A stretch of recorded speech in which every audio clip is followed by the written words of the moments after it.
What's up, YouTube?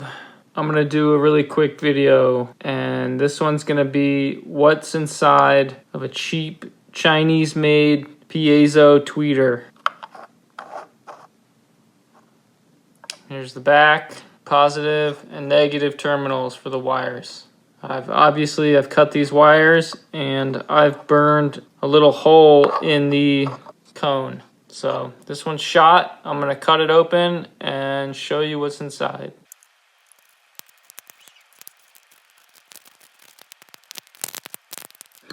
Okay, so I've cut all the way around the cone and you can see it's glued to the thingamabobber. So I'm gonna cut this.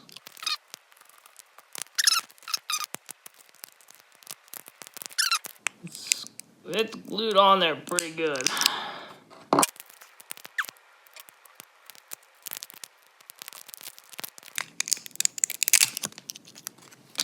So there it is. It's glued on pretty good.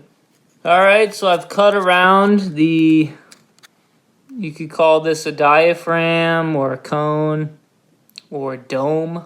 And I've cut that off and I ripped it off of the, where it was glued in the very center. And so looking inside, you can see it's just all empty space.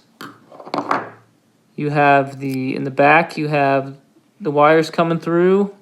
And I ripped the negative off here, but so you could see better. But then you have the positive soldered to the back and to the front of the piezo electric disc. And so when the voltage gets applied to the disc, it's going to convert it to mechanical energy, where it's glued to this diaphragm or dome, and it's going to vibrate up and down.